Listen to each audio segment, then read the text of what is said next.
Abramos la escritura en Hebreos.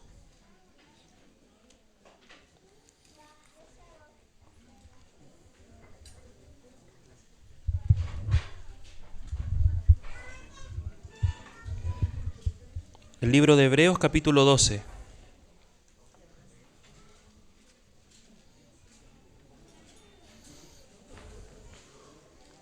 Señor, en tu nombre.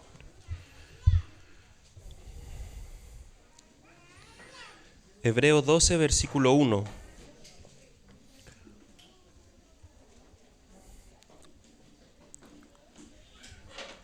Por tanto, nosotros también, teniendo en derredor nuestro tan grande nube de testigos, despojémonos de todo peso y del pecado que nos asedia, y corramos con paciencia la carrera que tenemos por delante, puestos los ojos en Jesús, el autor y consumador de la fe, el cual por el gozo puesto delante de él, sufrió la cruz, menospreciando el oprobio, y se sentó a la diestra del trono de Dios. Considerad a aquel que sufrió tal contradicción de pecadores contra sí mismo, para que vuestro ánimo no se canse hasta desmayar. Amén. Señor, nos encomendamos a ti. Una vez más, Señor, somos tu pueblo, somos tus hijos, tu familia, y necesitamos escuchar tu voz. Señor, que tu Espíritu Santo nos atraiga, que tu Espíritu Santo nos haga poner atención en tu palabra, Señor. Guardamos este ambiente, guardamos los aires, para que tú puedas hablarnos al corazón. Nos encomendamos a ti, Señor, a ninguna capacidad humana, sino a tu Espíritu Santo. Amén. Amén. Amén, hermanos. Estamos en el último tiempo, hemos estado compartiendo sobre lo que se dice de la esperanza en el libro de Colosenses. Vamos a leer para recordar Colosenses 1, versículo 27. Solo para recordar este versículo o este tema que hemos venido hablando, dice: a quienes Dios quiso dar a conocer las riquezas de la gloria de este ministerio entre los gentiles. ¿Qué es Cristo en nosotros? La esperanza de gloria. Hermanos, hemos estado hablando hace harto tiempo sobre la esperanza.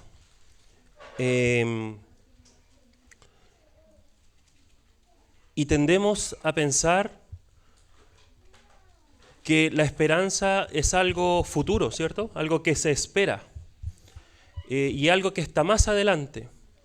Pero varios hermanos han compartido y han hablado que esta esperanza es Cristo y está en nosotros. Y también para reforzar tal vez esto y ver otra arista, en Primera de Pedro, capítulo 1, versículo 3, solo lo voy a leer rápidamente, dice: bendito el Dios y Padre de nuestro Señor Jesucristo, que según su grande misericordia nos hizo renacer para una esperanza viva, por la resurrección de Jesucristo de los muertos. Entonces esta esperanza, la Escritura, el apóstol Pedro está diciendo que es una esperanza viva, ¿sí? Porque no son hechos que van a ocurrir simplemente como hechos que nos prometen algo, sino que tiene que ver con una persona. Cristo es nuestra esperanza, por eso habla de una esperanza viva, pero aquí está diciendo que esta esperanza es una herencia incorruptible y empieza a hablar como del futuro. Entonces uno dice, bueno, ¿la esperanza es hoy? ¿Es Cristo en nosotros o es una esperanza futura? ¿O será acaso que hay dos esperanzas en la Escritura? Dice tres. Y podemos concluir, hermanos, que se trata de una persona y que esta esperanza es para experimentarla hoy. Hoy podemos vivir con esperanza porque es una esperanza presente, pero es una esperanza futura también. Pero todo eso, toda esa esperanza está inserta en Cristo. Si sacamos a Cristo de la ecuación, por decirlo de alguna forma, no hay ninguna esperanza, ni presente ni futura. Él es la esperanza de los hijos de Dios. ¿Sí? Entonces, ahora sí, eso es como para recordar lo que veníamos hablando. Volvamos entonces a Hebreos. Y hermanos, para entender este pasaje de Hebreos 12, 1, 3, lamentablemente acá pusieron capítulo y subtítulo, que la verdad es que estorba bastante en la lectura, entonces uno piensa que se está partiendo otro tema. Pero si uno se da cuenta, los 3 primeros versículos del capítulo 12 de Hebreos es la conclusión del capítulo 11 de Hebreos. Entonces el capítulo 11 es un capítulo bastante famoso, que tiene como subtítulo la fe, y nosotros siempre hablamos de los héroes de la fe. Todos lo conocemos, vamos a leerlo solamente para dar el contexto en el cual el escritor de Hebreos está diciendo estos 3 versículos del capítulo 12. ¿Okay?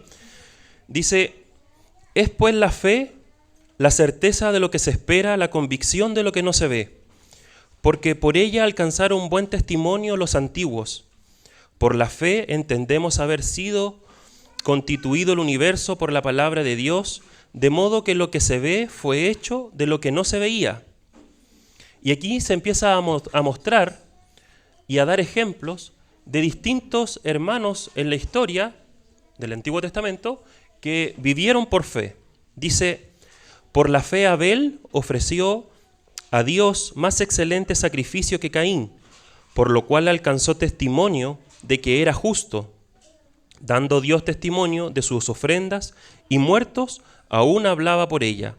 Por la fe Enoc fue traspuesto para no ver muerte, y no fue hallado, porque lo traspuso Dios, y antes que fuese traspuesto, tuvo testimonio de haber agradado a Dios. Pero sin fe es imposible agradar a Dios, porque es necesario que el que se acerca a Dios crea que le hay, y que es galardonador de los que le buscan. Por la fe, Noé, cuando advirtió por Dios acerca de las cosas que aún no se veían, con temor preparó el arca en que su casa se levantase. Y por la fe condenó al mundo, y fue hecho heredero de la justicia que viene por la fe. Por la fe Abraham, siendo llamado, obedeció para salir al lugar que había de recibir como herencia, y salió sin saber a dónde iba. Por la fe habitó como extranjero en la tierra prometida, como en tierra ajena, morando en tiendas con Isaac y Jacob, coherederos de la misma promesa.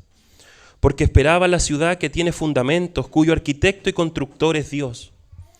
Por la fe también la misma Sara, siendo estéril, recibió fuerza para concebir y dio a luz, aún fuera de tiempo de la edad, porque creyó que era fiel quien lo había prometido. Por lo cual también de uno, y ese ya casi muerto, salieron como las estrellas del cielo en multitud, y como la arena innumerable que está a la orilla del mar. Conforme a la fe, murieron todos estos, sin haber recibido lo prometido, sino mirando de lejos, y creyéndolo, y saludándolo, y confesando que eran extranjeros y peregrinos sobre la tierra. Porque los que esto dicen, claramente dan a entender que buscan una patria, pues si hubiesen estado pensando en aquella de donde salieron, ciertamente tenían tiempo de volver. Pero anhelaban una mejor, esto es, celestial, por lo cual Dios no se avergüenza de llamarse Dios de ellos, porque les ha preparado una ciudad. Por la fe, Abraham, cuando fue probado, ofreció a Isaac, y el que había recibido las promesas ofrecía a su unigénito, habiéndosele dicho, en Isaac te será llamada descendencia, pensando que Dios es poderoso para levantar aún de entre los muertos, de donde, en sentido figurado, también lo volvió a recibir. Por la fe bendijo Isaac a Jacob y Esaú respecto a cosas venideras.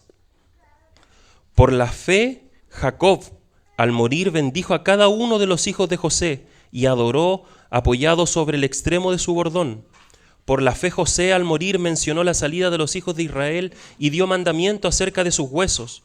Por la fe Moisés, cuando nació, fue escondido por sus padres por 3 meses, porque le vieron niño hermoso y no temieron el decreto del rey.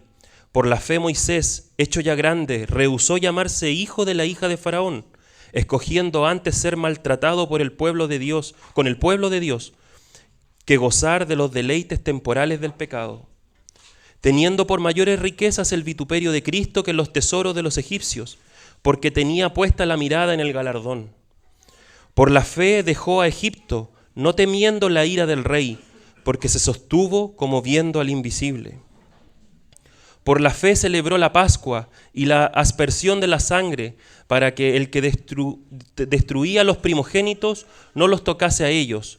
Por la fe pasaron el mar rojo como por tierra seca, e intentando los egipcios hacer lo mismo, fueron ahogados. Por la fe cayeron los muros de Jericó después de rodearlos 7 días. Por la fe Rahab la ramera no pereció juntamente con los desobedientes, habiendo recibido a los espías en paz. Y aquí se detiene el escritor y dice, ¿y qué más digo? Porque el tiempo me faltaría contando de Gedeón, de Barak, de Sansón, de Jefte, de David, así como de Samuel y de los profetas, que por fe conquistaron reinos, hicieron justicia, alcanzaron promesas, taparon bocas de leones, apagaron fuegos impetuosos, evitaron filo de espada, sacaron fuerzas de debilidad, se hicieron fuertes en batalla, pusieron en fuga ejércitos extranjeros. Las mujeres recibieron sus muertos mediante resurrección, mas otros fueron atormentados, no aceptando el rescate a fin de obtener mejor resurrección. Otros experimentaron vituperios y azotes, y a más de esto, prisiones y cárceles. Fueron apedreados, aserrados, puestos a prueba, muertos a filo de espada, anduvieron de acá para allá, cubiertos de pieles de ovejas y de cabras, pobres, angustiados, maltratados, de los cuales el mundo no era digno, errando por los desiertos, por los montes, por las cuevas y por las cavernas de la tierra. Y todos estos, aunque alcanzaron buen testimonio mediante la fe, ¿qué ocurrió? No recibieron lo prometido. O sea, esta lista de hermanos que se menciona y que como que va avanzando en la historia y llega un momento y dice, ¿para qué seguir? Pero está diciendo que estos alcanzaron buen testimonio de la fe, pero que no recibieron lo prometido. Y dice, proveyendo Dios alguna cosa mejor para nosotros, para que no fuesen ellos perfeccionados aparte de nosotros. ¿Sí? Aquí voy a terminar. ¿Qué es lo que está diciendo en los últimos versículos del capítulo 11? Está diciendo que esta perfección que ellos no pudieron alcanzar en ese momento, ellos tuvieron que esperarla hasta que Cristo finalizara su obra en la cruz. Entonces, cuando Cristo terminó su obra en la cruz, tanto todos estos hermanos que se mencionaron en el pasado, como nosotros, juntos, en la obra de Cristo, hemos alcanzado la perfección. Entonces dice, no ellos antes, sino que tuvieron que esperar, vivieron sin recibir lo que anhelaban, el galardón que esperaban, sino que tuvieron que esperar a que Cristo hiciera su obra y después, juntamente con nosotros, recibir esto de ser perfeccionado. ¿Por qué leí esto, hermanos? Porque cuando parte el versículo 12 dice, porque generalmente esto lo leemos aparte, dice, por tanto nosotros también teniendo alrededor nuestro tan grande nube de testigos. ¿Quiénes son estos testigos? ¿Cierto? Porque a veces nosotros partimos leyendo el capítulo 12 y pensamos que son ángeles. Y decimos, no, los ángeles nos están mirando. Pero aquí la Escritura está diciendo el capítulo 11, lo lee completo, y cuando parte el 12 dice, por tanto, o sea, en resumen, en conclusión, teniendo alrededor nuestro tan grande nube de testigos. ¿Quiénes son estos testigos? Todos aquellos que fueron aprobada su fe. ¿Sí? ¿Se entiende? Entonces dentro de ellos está Abraham, está Jacob, está Isaac, está David, Samuel.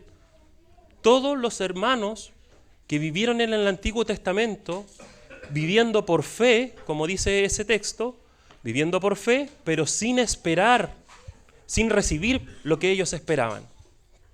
¿Sí? Después vamos a ir entendiendo un poco más qué significa eso, pero quiero centrarme principalmente en tres cosas, hermanos. Aquí la escritura el escritor de Hebreos está diciendo que vamos a correr una carrera, ¿sí? Y uno se imagina que esto es como un estadio. O sea, un estadio en donde se va a correr una carrera y dice que hay una multitud de testigos, un público, por decirlo de alguna forma, contemplando esta carrera. Y dice, despojémonos de todo peso. Después dice, despojémonos del pecado que nos asedia. Y después dice, corramos con paciencia la carrera. O sea, hace por decirlo de alguna forma, una triple exhortación. Está diciendo, nosotros estamos en un estadio o estamos en una posición donde hay una gran cantidad de testigos mirándonos. Y nosotros vamos a correr esta carrera. Pero el escritor está diciendo, pero para correr esta carrera y para llegar a la meta, necesitamos despojarnos de todo peso, necesitamos despojarnos del pecado que nos asedia y necesitamos correr con paciencia. Entonces, voy a tratar de explicar brevemente, hermano, estos tres puntos. Cuando dice despojémonos de todo peso, lo que está diciendo en el original del griego, está diciendo arrojemos las ropas antiguas o arrojemos lo que nos estorba. ¿Sí? O sea, si vamos a correr una carrera, cuando uno ve a un atleta, uno sabe que él usa ropa livianita, apretadita, sin que le moleste, no es ropa antigua, no es un traje ancho que genere más roce, sino que él tiene que correr porque el que quiere correr quiere ganar. ¿Sí? Entonces, dice, despojémonos de todo peso. Y cuando habla de pesos, hermano, quiero tal vez dar algunos ejemplos de qué cosas se transforman en peso para nosotros los cristianos. Y principalmente tiene que ver con costumbres, con herencias y con pecados que no confesamos. ¿Sí? Entonces, voy a dar algunos ejemplos que me han ocurrido a mí en mi vida personal. Y me ocurre que desde que yo me crié, o mi infancia, mi juventud, experimenté con distintas personas, familiares míos, cosas que no me gustaban, o sea, reacciones que no me gustaban, no sé, de repente era muy cercano a mi abuelo, o a mi abuela, a una tía que vive con ellos, yo soy muy cercano a ellos y ellas tenían reacciones muy violentas. Entonces hay reacciones en ellos y costumbres que ellos tenían que yo desde chico nunca me gustaron. De hecho, es más, yo creo que las aborrecía y cada vez que recuerdo esos momentos no son un buen recuerdo para mí. Entonces pienso y digo, ¿pero por qué hacían eso? Eran otros tiempos,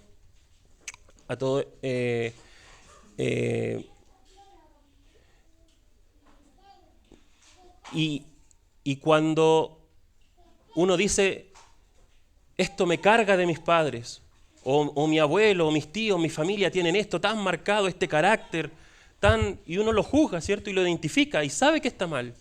Pero resulta que cuando uno va viviendo, sin darse cuenta, de repente se da cuenta que uno está haciendo lo mismo, ¿cierto? Y eso que uno tanto aborrecía, que tanto juzgaba, uno se da cuenta que está en uno mismo. Y uno dice, esta es la herencia que yo recibí. Esto ya lo he dicho otras veces, pero uno empieza a decir, sí, es que como me criaron así, yo lo heredé y son como traumas heredados. Y uno empieza a pensar en esas cosas. Y a veces llegamos a la conclusión y decimos, bueno, es lo que me tocó vivir y tengo que vivir con esto. Es mi cruz, ¿cierto? Y empezamos a vivir y esto es un ejemplo, uno de tantos que nos pueden ocurrir, pero empezamos a vivir como asumiendo cosas que son normales. Bueno, sí, es mi genética, yo soy así y mi familia es así y me criaron así y bueno, yo hoy día manifiesto las mismas cosas. Pero a veces los errores involuntarios quizás que se cometieron en mi infancia, muchas veces me doy cuenta que yo los cometo con mis hijos y sufro y me produce un dolor porque intento o quisiera no caer en lo mismo, no tener el mismo temperamento. ¿Sí? ¿Por qué digo esto, hermano? Porque nos acostumbramos y decimos, bueno, así soy. Y nos olvidamos que hemos sido transformados y hemos sido hechos nuevas criaturas. Entonces, esta palabra de nueva criatura ha perdido importancia en medio nuestro. ¿Sí? Porque es como, desde que yo conocí a Cristo soy nueva criatura. Y es cierto, eso ha perdido fuerza en medio nuestro porque decimos, bueno, sí, somos nueva criatura, pero en verdad estamos en este cuerpo de pecado, entonces no somos tan nuevas criaturas porque en verdad arrastramos las mismas cosas y nos hemos cargado un poco más a eso otro y nos hemos conformado a una experiencia y normalizar cosas que no deberían ser normales o al menos deberían causar preocupación en nuestro corazón. O a veces, hermanos, cuántas costumbres, tradiciones que uno dice cuando uno llega a la fe y no sé, hay tradiciones familiares, costumbres. No sé, puede haber alguien que venga de una tradición católica y llega a la fe y arrastra cosas y no tiene idea por qué las arrastra y las cumple y le afectan en su conciencia y es un peso en el día a día. Entonces el escritor de Hebreos está diciendo, despojémonos de todo peso. Y yo podría decir eso, hermanos, tenemos que despojarnos de todo peso, ¿cierto? Pero es tan abstracto, ¿cierto? Alguien dice, bueno, si el hermano dice despojémonos de todo peso, bueno, Señor, quítame este peso. Pero ¿qué podemos hacer en la práctica? ¿Qué hay algo más tangible que diga la Escritura de qué significa en verdad o qué tenemos que hacer para despojarnos de estas cosas? Porque, hermanos, hemos sido llamados, cuando recibimos la fe, ingresamos a esta carrera y esta carrera es un proceso de santificación y glorificación. O sea, la carrera del cristiano es una carrera de largo aliento y es una carrera difícil. Es una carrera, no sé, yo a veces pienso y digo, si fuese una bicicleta, esa bicicleta elíptica cuando le ponís pesado y vais, pareciese que a veces se nos transforma en una carrera muy, muy pesada, muy tediosa, porque arrastramos cosas que muchas veces no sabemos qué hacer para dejarlas.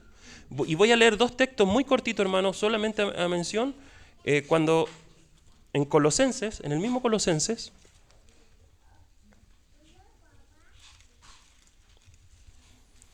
Colosenses capítulo 3, versículo 16. La palabra de Cristo more en abundancia en vosotros, enseñándoos y exhortándoos unos a otros con toda sabiduría, cantando con gracia en vuestros corazones al Señor con salmos e himnos y cánticos espirituales. Hermanos, tenemos que despojarnos de todo peso. ¿Cómo nos despojamos de todo peso? Siendo limpiados por la palabra. O sea, si yo estoy sucio, si yo tengo un peso, la palabra es la que me lava. Entonces la palabra tiene que tener una posición importante en nuestra vida porque a través de la palabra somos limpiados. Y la palabra tiene que morar abundantemente. Tenemos que conocer las Escrituras, ¿sí? La Escritura va a estar en nuestra mente. En la mente nos sirve de mucho, van a decir mucho, pero en la mente nos sirve de mucho, pero a través de las distintas experiencias que vivimos, que vamos pasando a medida que van pasando el tiempo, todo esto que entendemos tal vez a medias o que está en nuestra mente, lentamente, hermano, a través del Espíritu Santo va pasando a nuestro corazón.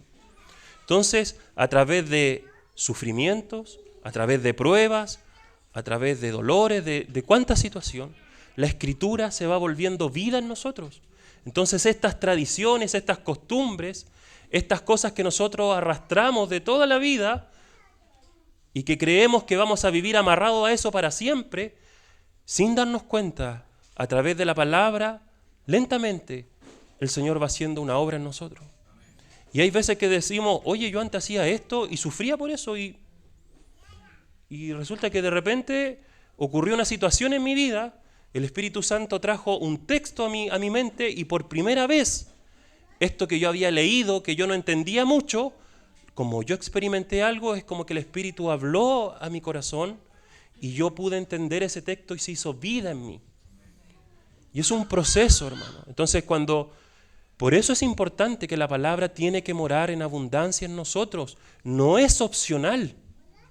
¿Sí? No es así como, bueno, hermanos, los que quieran, o en verdad los que predican, los que tienen cierta responsabilidad. No, que ellos, porque ellos son los que se hacen cargo.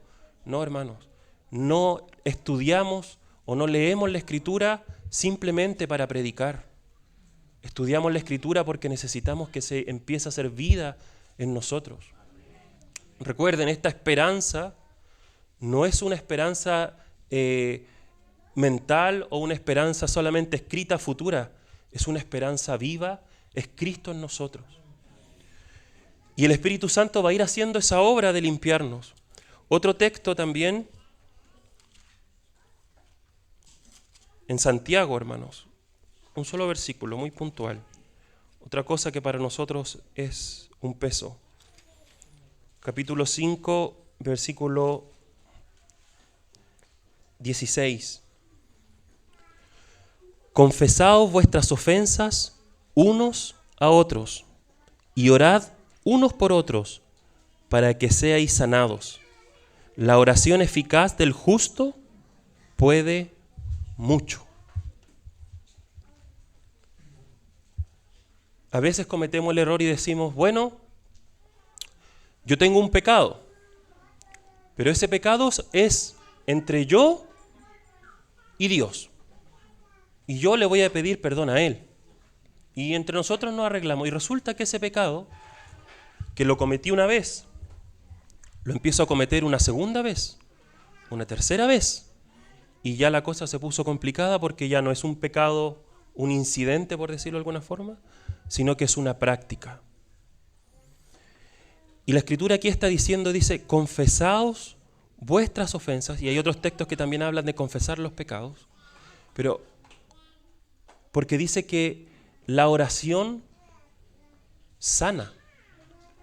O sea, cuando hay un pecado sin confesar, cuando hay una ofensa entre nosotros sin confesar, sin buscar un hermano para que te ayude a orar y que oren ambos unos por otros, este atleta que está diciendo que está corriendo tiene una herida, porque la Escritura está diciendo que a través de la oración entre nosotros vamos a ser sanados. Si hay sanidad, es porque hay una enfermedad, es porque hay una herida.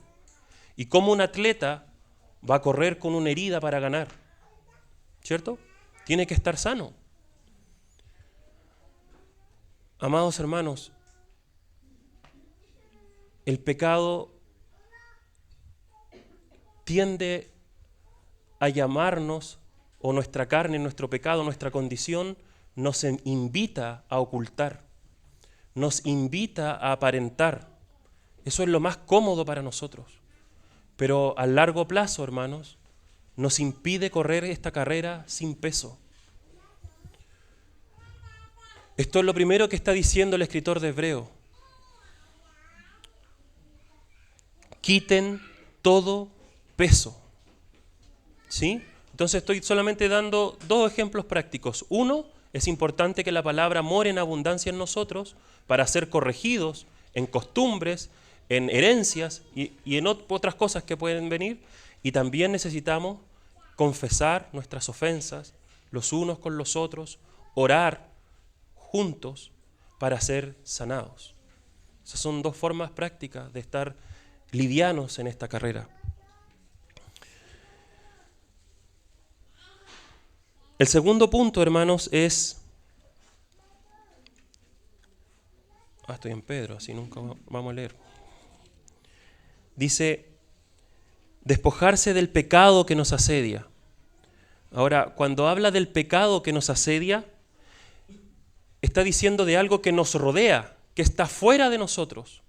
De hecho, lo más correcto sería decir es que eviten enredarse en las cosas de este mundo. Corran esta carrera, pero eviten enredarse. Y aquí, hermanos, también quiero ser muy práctico. Hemos relativizado, o personalmente he relativizado mucho las cosas. En verdad yo soy cristiano, pero bueno, si escucho o no escucho cierta canción, o veo o no veo cierta novela, o leo o no leo cierta historia, o hago o no hago cierta cosa, ¿verdad? Da lo mismo, porque mi fe no se sustenta en eso, ¿sí?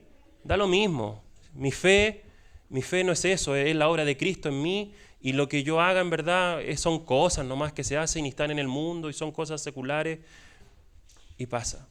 Pero hermanos, para nosotros, en verdad para todo el mundo, todo tiene un trasfondo espiritual. Todo. Y no da lo mismo lo que escuchamos, no da lo mismo lo que vemos, no da lo mismo en qué cosas andamos metidos. Si yo veo y normalizo telenovelas que hablan de adulterio, de fornicación, de homosexualidad y de un montón de cosas, yo voy a asumir eso como normal y poco a poco voy a dejar de identificarlo como un pecado. Entonces, ¿de qué nos estamos llenando? El escritor de Hebreos está diciendo, no se enreden con las cosas que los rodean, no se distraigan. Ustedes son llamados a correr y no tienen que enredarse en estos pecados que los acechan. Y ahí quisiera rápidamente 2 textos, hermano, en 2 de Juan.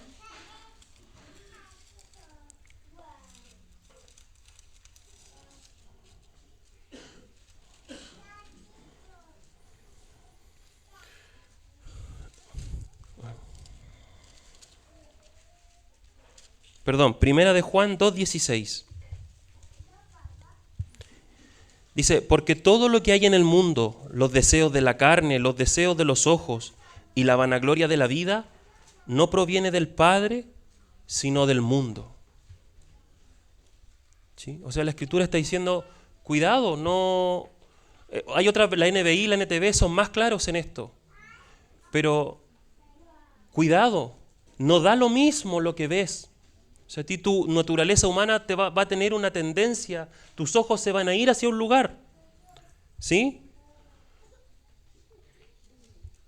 Tus deseos se van a ir hacia un lugar y vas a gloriarte de las cosas del mundo, te vas a gloriar de tu trabajo, te vas a gloriar de lo que logras, te vas a lograr de tus estudios. Cuidado, no se enreden. No se enreden en las cosas de este mundo. Corran despojándose de estas cosas que los asedian. ¿Sí?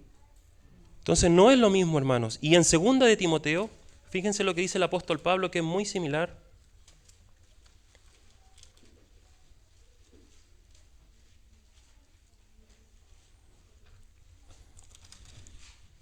En 2 de Timoteo, capítulo 2, versículo 4, dice, ninguno que milita se enreda en los negocios de la vida, a fin de agradar a aquel que lo tomó por soldado. Hay otra versión, la NTV o la NBI, que dice, ningún soldado que es llamado a la guerra se vuelve a hacer las cosas de civil. O sea, es como que estuviese diciendo, si a mí me llaman como soldado a la guerra, yo no voy a estar preparándome para luchar con el otro ejército y de repente voy a decir, espérame un poquito, tengo que volver a mi casa a pagar el dividendo, a pagar la luz, el agua, a pagar un parte, voy y vuelvo. No, está diciendo que el que es llamado a la guerra se tiene que despreocupar y olvidar de esas cosas de civil y tiene que enfocarse en la importancia del acto que está haciendo ahora. ¿Sí? Entonces, amados hermanos, ninguno que milita se enreda en los negocios de la vida. El apóstol Pablo hace la comparación en otros lugares de carrera y también de una guerra, de un soldado. Y el escritor de Hebreo está hablando de una carrera. Pero en ambos casos, él está diciendo que no podemos enredarnos o no podemos desconcentrarnos con las cosas de este mundo. Entonces van dos puntos, hermanos. Despojémonos de todo peso y del pecado que nos asedia. Y después, volviendo a Hebreos 12, dice, y corramos con paciencia la carrera que tenemos por delante. La paciencia es algo pasivo, ¿sí? O sea, de hecho en otros lugares de la Escritura se nos llama a tener paciencia, a esperar en Dios. Y entendemos por paciencia que es principalmente quedarnos quietos, ¿cierto? Tener paciencia es esperar. Pero en esta porción de la Escritura no se refiere a eso, porque ¿qué es un corredor con paciencia? O sea, él va a parar y se va a detener a decir, bueno, voy a tener paciencia a ver cómo se desarrolla la cosa. Esta es una paciencia activa. Es una paciencia de no te detengas. O sea, si tú vas a correr, tienes que correr a un ritmo y de una manera constante. Ten paciencia, no desmayes, no te desanimes. Tienes que correr parejito. O sea, tienes que correr quitándote todo peso, tienes que despojándote de todo lo que nos desconcentra y además tienes que correr con paciencia, porque esto es largo, pero tenemos que correr. ¿Sí? Entonces, hermanos, cuando dice, volviendo al versículo 1, por tanto, nosotros también teniendo derredor nuestro tan grande nube de testigos, estos son los hermanos que se mencionaron anteriormente y son ejemplos para nosotros. Si tú ves lo que dice ahí, dice, Abraham salió de Ur y Dios le dijo, bueno, yo te voy a llevar a una tierra y te voy a dar una tierra. Y él salió y no tenía idea hacia dónde iba ni qué iba a recibir concretamente, pero él por la fe obedeció y siguió. Y da un montón de ejemplos de personas que por la fe hicieron cosas, y de alguna forma está diciendo que ellos son testigos de nuestra carrera, pero no testigos opinadores de decir, mira qué bien lo hace el hermano Sergio, qué mal lo hace el hermano. No, ellos son testigos porque están poniendo su testimonio como ejemplo para que nosotros corramos la carrera. O sea, de alguna forma estos testigos, mientras nosotros corremos, voy a decirlo así, sería como nuestra barra, por decirlo, que nos está diciendo, vamos, sí se puede. Pon tu fe en Cristo, sí se puede. Yo era estéril, pero yo puse mi fe en Dios y Él respondió a su tiempo, sí se puede. Entonces es como que sus historias, su testimonio que fue aprobado, que dice Hebreos 11, está siendo un ánimo, está siendo como una bocanada, un empujón para que nosotros sigamos corriendo la carrera. ¿Sí? Entonces, hermanos, todos estos hermanos, y después dice, bueno, ¿y cuántos más hay que narrar? ¿Y cuántos mártires se entregaron y murieron? Algunos murieron con una sierra partidos por la mitad, otros entregaron su vida, otros murieron asesinados. Y así empieza a hablar, pero todos ellos hoy día son testigos ante nosotros y que nosotros contemplamos sus vidas, sus historias y nos animan a seguir corriendo esta carrera. Eso es lo que está diciendo con esta tan grande nube de testigos. Y ahora dice algo más, hermano, dice, corramos con paciencia la carrera que tenemos por delante, puestos los ojos en Jesús, el autor y consumador de la fe. O sea, está diciendo, ellos tuvieron fe, ellos son testigos, ellos dan testimonios y es un ánimo para nosotros. Pero cuando corras, mira a lo lejos y mira allá adelante la meta y pon tus ojos en Cristo. ¿Por qué? Porque si bien ellos tuvieron fe, pero este Cristo es el autor y el consumador de la fe. Es como el que inició y el que perfecciona la fe en nosotros. Entonces, si bien está diciendo que ellos son los testigos, pero está diciendo, sí, es cierto, la historia de Abraham es maravillosa y da testimonio de Cristo. La historia de Isaac es maravillosa, la historia de José es maravillosa. Son figuras, testimonios de Cristo. Pero nuestros ojos tienen que mirar a Cristo, porque Él es el que está en la meta, el cual, por el gozo puesto delante de Él, sufrió la cruz. Hermanos, el Señor Jesús no es solamente que nosotros lo imitemos, porque el Señor es como el que corrió la carrera y fue abriendo los aires. Es como cuando, por decirlo de alguna forma, cuando corren y corren en grupo o van en bicicleta, se sabe que el que va primero es el que va cortando el viento, ¿cierto? Y les va de alguna forma facilitando el camino al resto. Nuestro Señor fue el que fue abriendo el camino para nosotros. Él cuando muere, cuando resucita, Él abre los cielos de todas las huestes celestiales y empieza a despejarlo para ser ascendido y ser recibido en gloria. ¿Para qué? Para que un pueblo lo siga y entre con Él en los lugares celestiales. Hermanos, por eso la Escritura dice, pongan sus ojos en Cristo, el autor y consumador de la fe. O sea, 4 características. Despojémonos de todo peso. Despojémonos del pecado que nos asedia. Corramos con paciencia y pongamos nuestros ojos en Cristo. La semana pasada compartíamos con los jóvenes y hablábamos de la importancia de la identidad. ¿Cuál es nuestra identidad? Porque pareciese que nos estamos volviendo insípidos. Pareciese que todo es aceptable, que cada uno puede tomar sus propias decisiones y somos libres de hacer lo que queramos. Pero solamente un paréntesis muy cortito, hermanos. Cuando el Señor Jesús fue bautizado, Él fue bautizado en el principio de su ministerio. Y se abrieron los cielos y el Padre dijo, este es mi Hijo amado en quien tengo complacencia.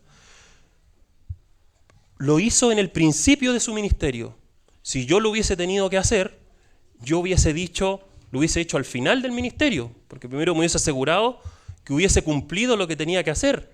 Pero el Padre lo está haciendo en el principio del ministerio.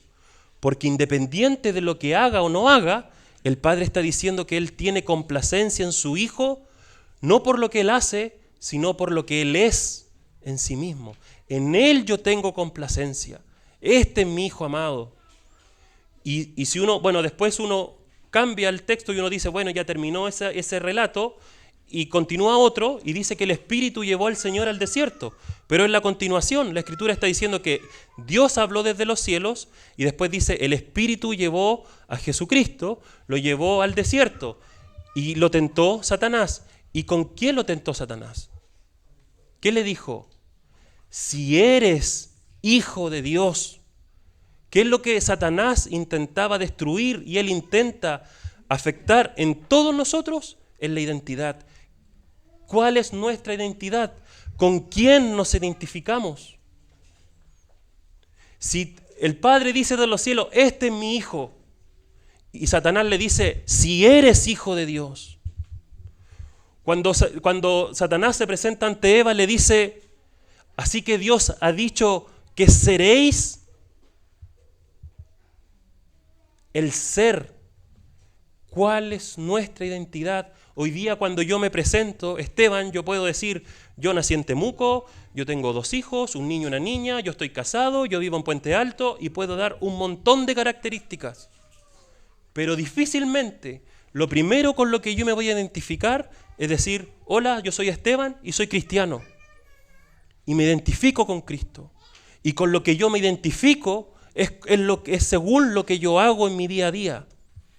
Pero parece que nuestra identidad ya no está tan clara.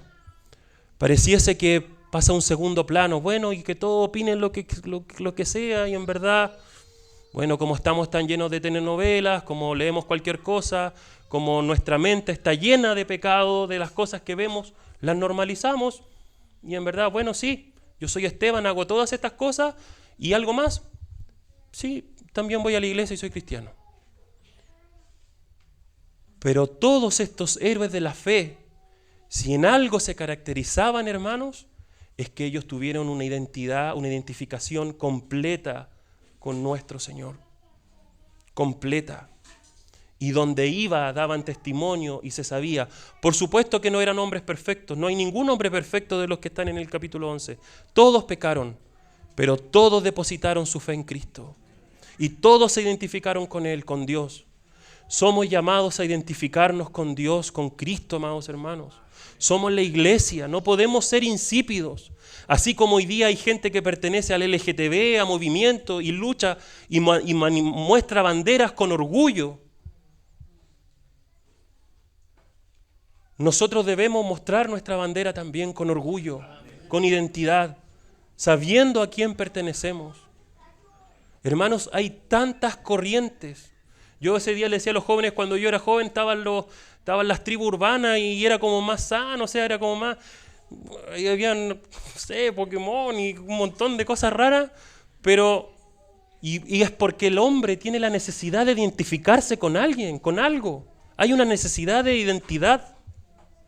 De hecho, hoy día se habla mucho de la crisis de identidad. Hay personas que sí sufren de crisis de identidad. Y hermanos, es un tema tan delicado, tan importante, que tenemos que tenerlo pendiente. ¿Con quién te identificas? Porque según eso es nuestra vida diaria. ¿Sí? Ahora, este Señor Jesús, cuando está narrando este versículo 2, el escritor de Hebreos, inmediatamente a mí se me viene a la mente, al corazón, a nuestro Señor en el Getsemaní. Miren, vamos a ver un texto que está en Lucas.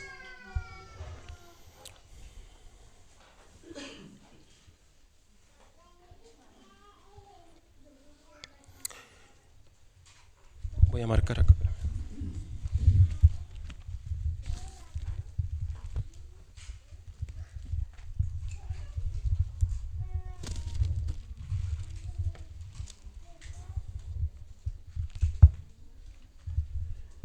En Lucas capítulo 22,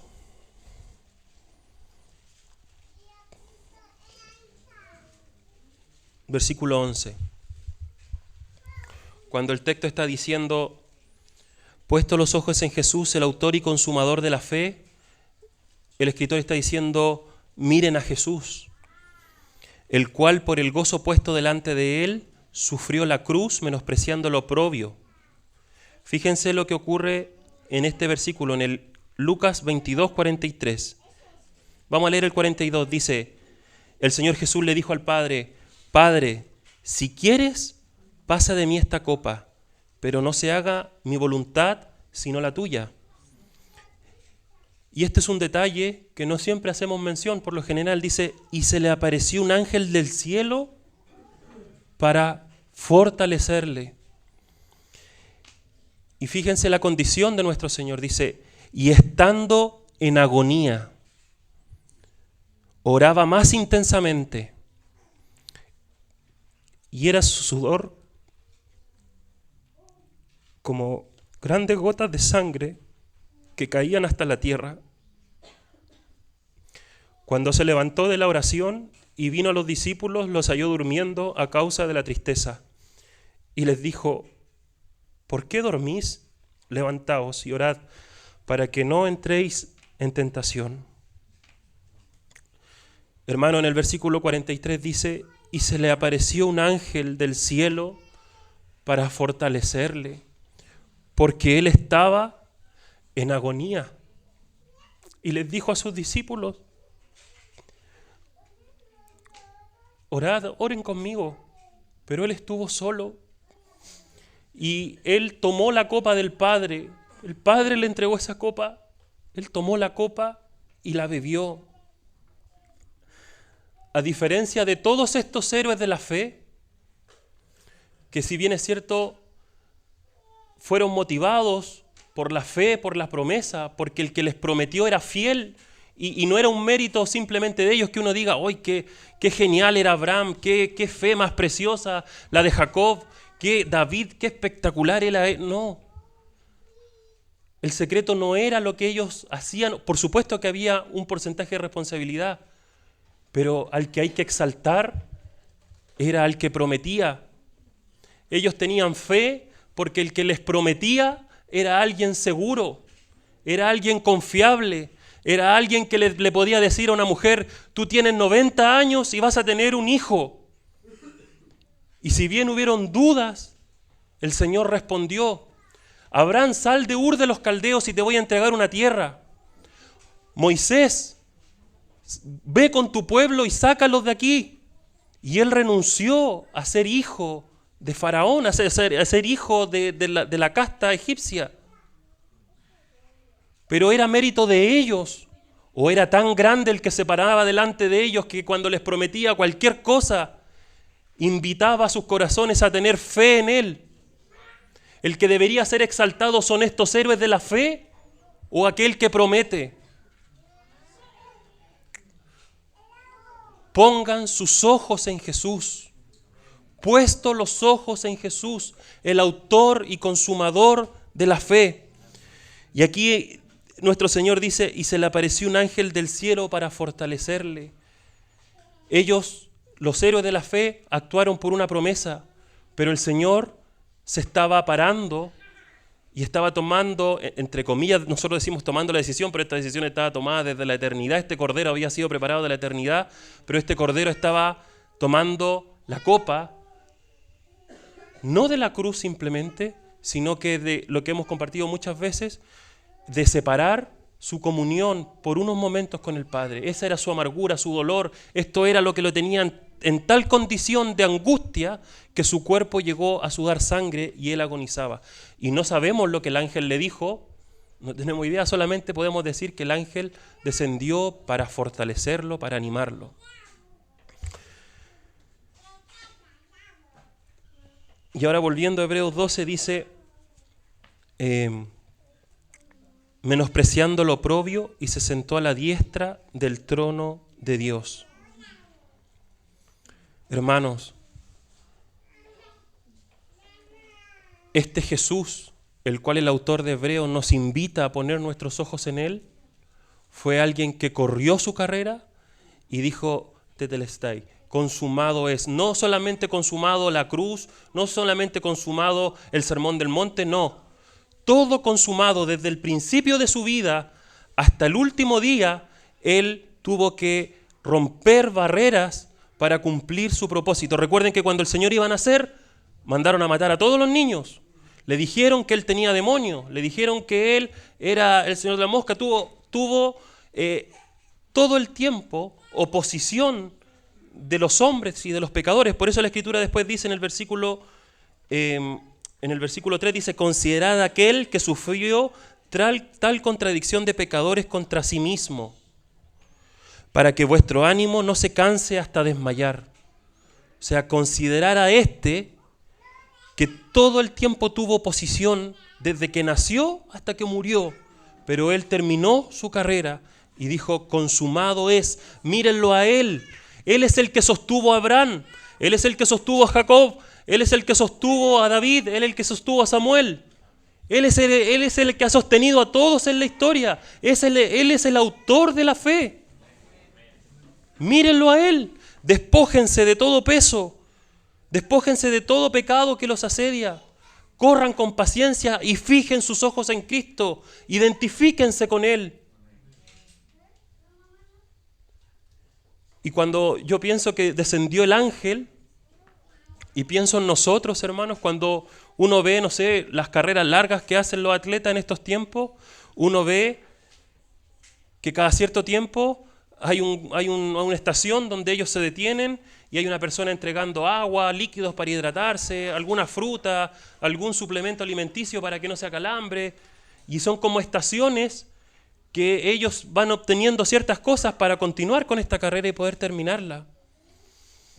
Y así como el ángel descendió y fortaleció a nuestro Señor en esa etapa de su vida, de su carrera, también nosotros, hermanos, la Escritura dice, en 365 veces dice no temas.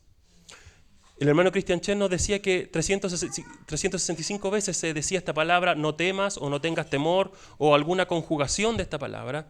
Hay hermanos que dicen, no, en verdad eso es mentira, si eso lo acomodaron y lo dicen porque los predicadores se acomodan nomás y es como una... No, hermanos, nuestro Dios se encargó de un no temas por cada día. Él ha puesto todas las condiciones y se ha preocupado de cada detalle para que nosotros lleguemos a la meta. ¿Sí? Traje aquí un torpedo, pero busqué algunos que dice: no temas, yo soy tu escudo. No temas, Dios ha oído tu voz. No temas, porque yo estoy contigo. No tengáis miedo, yo os sustentaré a vosotros y a vuestros hijos. No temáis, estad firmes y ved la salvación de Jehová. No tengas miedo, en tus manos los he entregado. No los temáis, porque Jehová vuestro Dios, Él es el que pelea por vosotros. Jehová va delante de ti, Él estará contigo, no te dejará ni te desamparará. No temas ni te intimides.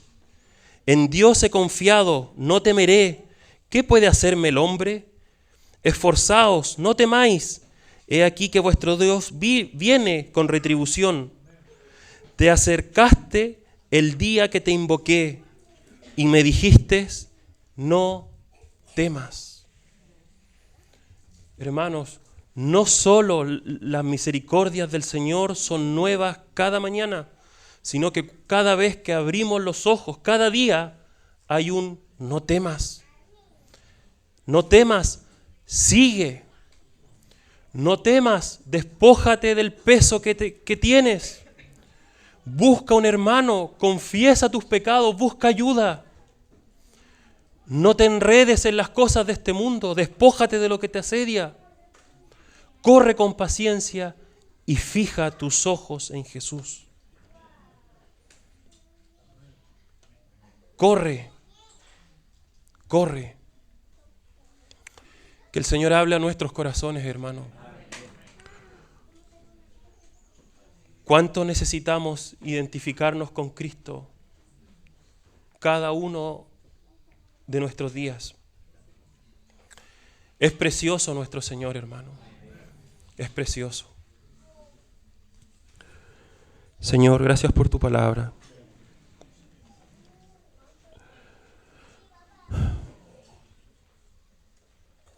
Habla a nuestros corazones, Señor, para que podamos correr como tú quieres que corramos, Señor.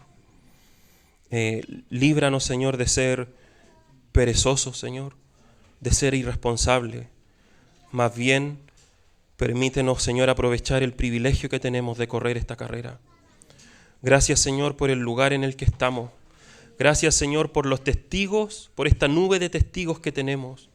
Pero por sobre todas las cosas, gracias por nuestro precioso Señor Jesucristo. A Él lo podemos mirar, a Él lo podemos seguir con toda confianza. Amén.